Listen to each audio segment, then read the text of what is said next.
Assalamualaikum warahmatullahi wabarakatuh. Sahabat sekalian, sudah hampir 21 hari peperangan di Palestina kembali pecah dengan Zionis Israel. Israel melakukan pendudukan di bawah Palestina dengan melakukan serangan bertubi-tubi ke daerah Gaza. Banyak rumah yang hancur selama peperangan yang terjadi. Bahkan fasilitas umum di Palestina seperti rumah sakit dan masjid itu dibombardir oleh Zionis Israel. Korbannya tidak hanya militer saja, bahkan anak-anak, wanita dan lansia. Konflik yang terus berlangsung ini sangat menyedihkan sekali. Israel begitu membabi buta menyerang wilayah Gaza Palestina dengan tidak memikirkan akibat masyarakat yang terbunuh di sana. Bahkan sekarang warga Palestina sampai kekurangan air bersih, makanan, listrik dan obat-obatan. Hingga bahkan kekurangan bensin, bahan bakar, solar.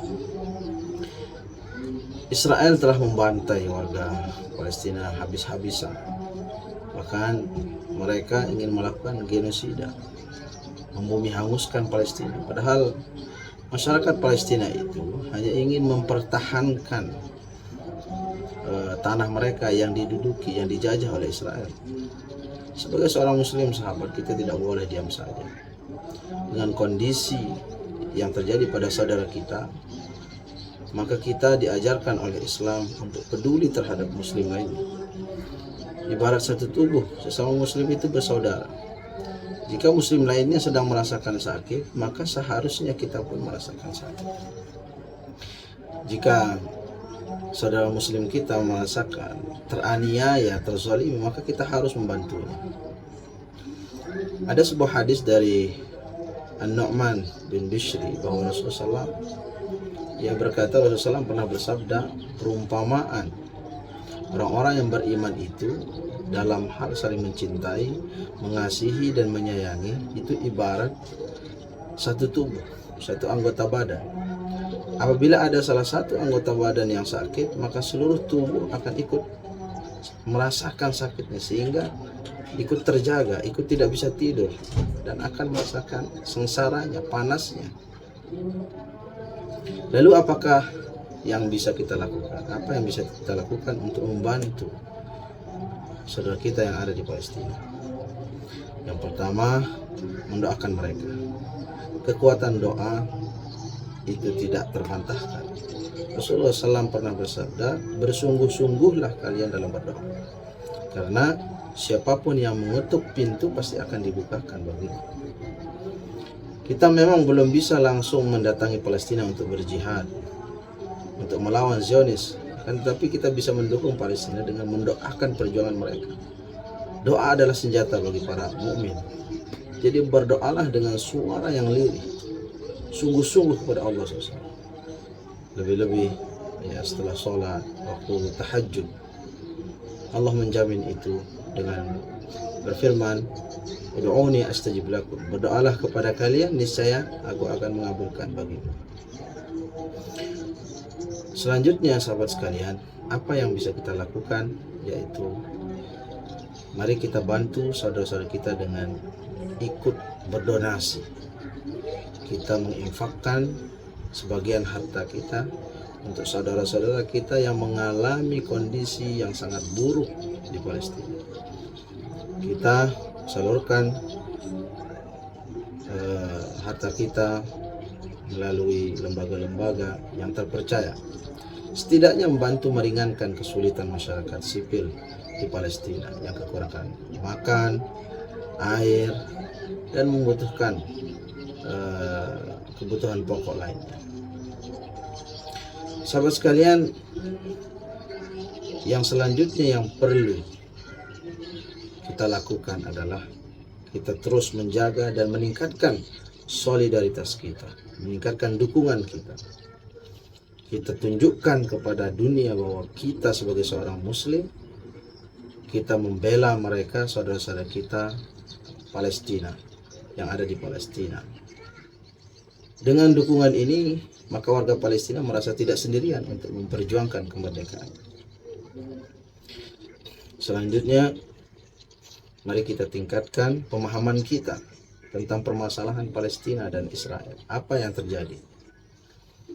Ya, kita sebarkan informasi-informasi akurat. Masyarakat kita masih banyak yang tidak peduli dengan konflik kemanusiaan yang ada di Palestina karena mereka memang tidak tahu akan masalahnya. Oleh karena itu kita meningkatkan pemahaman kita sendiri dulu. Ya, kita tingkatkan pemahaman kita tentang konflik yang terjadi. Kita bisa banyak baca di internet, yang mendengarkan ceramah di YouTube, dan menyimak video-video yang objektif, yang sumbernya jelas.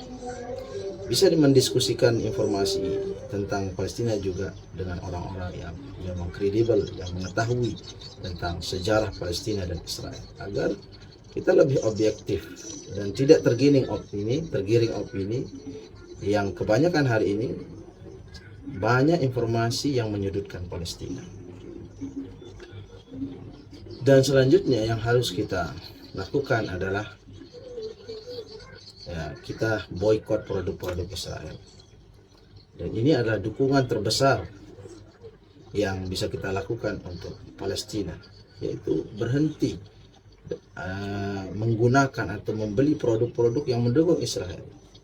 Ketahuilah sahabat bahwa dari produk-produk yang mendukung Israel itu ada bagian keuntungan untuk menyerang Palestina. Bayangkan jika kita menggunakan produk-produk yang pro-Israel, maka kita secara tidak langsung ikut mendukung penjajahan di Palestina. Bahkan secara tidak langsung kita membunuh saudara-saudara kita di sana. Yang selanjutnya adalah manfaatkan media sosial. Media sosial bisa menjadi cara kita untuk menyadarkan banyak orang tentang perang Palestina. Dengan media sosial juga kita bisa menyadarkan banyak teman-teman kita, orang-orang, untuk peduli terhadap persoalan kemanusiaan yang terjadi hari ini di Palestina. Mudah-mudahan makin banyak orang yang tergerak hatinya untuk ikut peduli terhadap Palestina. Nah, itulah beberapa hal yang bisa kita lakukan untuk mendukung kemerdekaan perjuangan rakyat Palestina, yang mana mereka dulu pertama kali mengikrarkan kemerdekaan untuk bangsa kita, bangsa Indonesia. Mereka yang teraniaya hari ini harus kita bantu, dan semoga hati kita tetap di dalam keteguhan iman dan takwa untuk membela rakyat Palestina. Semoga bermanfaat. Wallahu a'lam.